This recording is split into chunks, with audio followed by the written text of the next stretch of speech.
Solo, how low can Star Wars go? Well, looks like we're going to find out.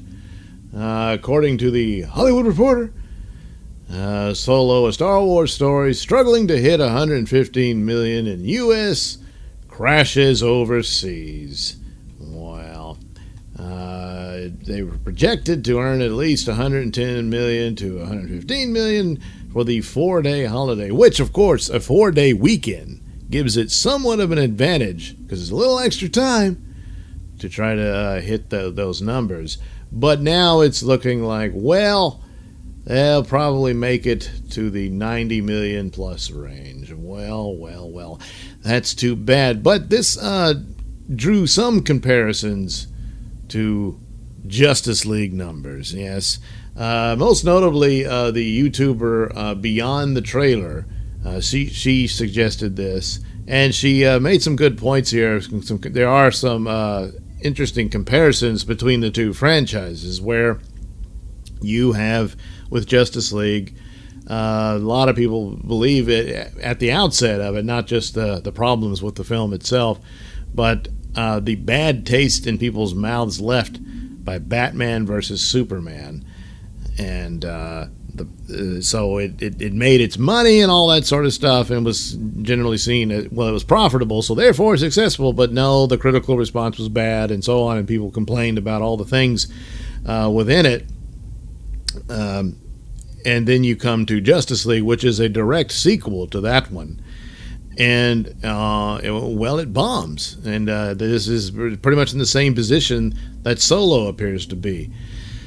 And then you had the problems of leading up to the movies. With Justice League, of course, it was supposed to be part one of part two. Then it got shut down to being just one.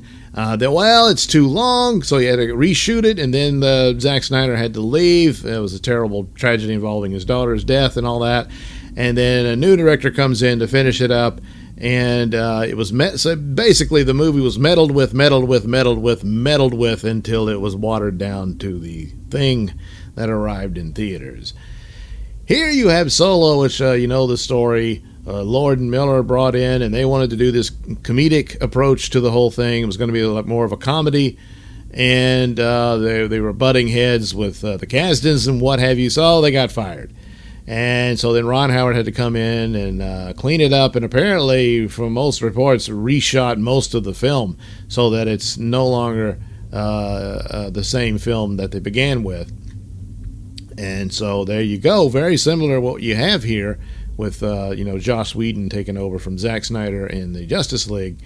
And so, now once Solo's run its course, will there be people wanting to have a hashtag release the Lord and Miller cut? I don't think so. I think there's more interest and excitement for the Zack Snyder cut that people keep wanting, and hoping that somehow that might get released in some form or fashion later on. But anyway, so the similarities are there. I don't think they completely apply in total. Solo is not a direct sequel to Last Jedi. It does follow up The Last Jedi only in the moments of release time. Last Jedi was only 5 months ago, and so it's very soon to have this other movie. And a lot of the defense for Solo is saying, well, it's probably fatigue setting in for these Star Wars movies. It's too many, too soon, and all that sort of thing. And that has credibility to it, but it's ignoring the giant Death Star in the room. Again, back to the comparisons. What was the problem for Justice League in the outset before you actually saw the film? Batman versus Superman had done damage to the franchise. What did damage to the Star Wars franchise? Well, we all know. Last Jedi. And I would submit that Last Jedi did far more damage than Batman versus Superman did. I mean, I think the Batman vs. Superman extended cut or ultimate cut, whatever it's called, I forget. It's the one I have on the Blu-ray, is a far superior film to the theatrical cut. Well, with Last Jedi, you just got Last Jedi, And you've got Rian Johnson thinking it's perfectly fine and wonderful, and at the same time saying he enjoys it when his movies divide the audience, where people love it or they hate it. Well, mission accomplished, except I would submit there's more people hating the film than not. And the severe damage that it's done to the franchise is far worse, because Star Wars is a bigger name. It's a bigger brand name, and it brought in the audience. The promise of Force Awakens, which did leave people a bit disappointed, but not nearly to the extent of what Last Jedi did. The absolute total disrespect for the Luke Skywalker character in that movie is unforgivable, and it's very problematic going forward. And that's why the challenge of Chapter 9 to try to bring them back and fix it, I think it's like, I don't care what they do, because it's just, there's no going forward after this. So, did Batman vs. Superman do that to Justice League, or to the brand name of a DC cinematic universe? No, it did not do it as bad as what Last Jedi has done, because the real comparison for what Solo represents and to what the DC film would be Wonder Woman. Wonder Woman followed Batman vs. Superman, and Wonder Woman was a solid hit. I mean, that was the best of the DC films and still is.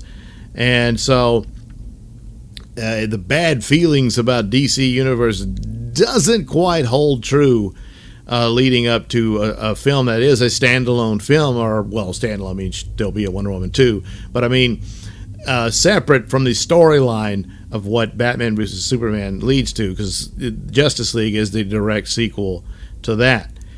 And so Solo here should have been able to handle on its own, but it had all the negative stories, which does make it comparable to Justice League. However, it doesn't hold the same position as Justice League did, if you follow what I'm desperately trying to explain.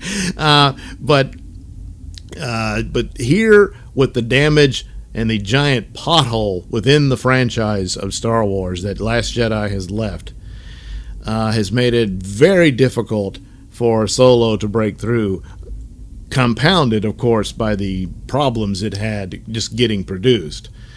Now, the Hollywood Reporter article suggests that, well, this is only 5 months after Last Jedi, so it could be Star Wars fatigue setting in, and that's hurting Solo's numbers. Well, that's a sound argument, and there is concern for that. But, one of the other things of fatigue that's been predicted for a couple of years now, but never fully realized, is the superhero fatigue. There's so many superhero movies, people are gonna get tired of that. Yeah, and then Avengers Infinity War happened, and before that was Black Panther. Boy, I tell you, without the superheroes, Hollywood would be in a lot of trouble, because they're the only genre making money, and they make a lot of money.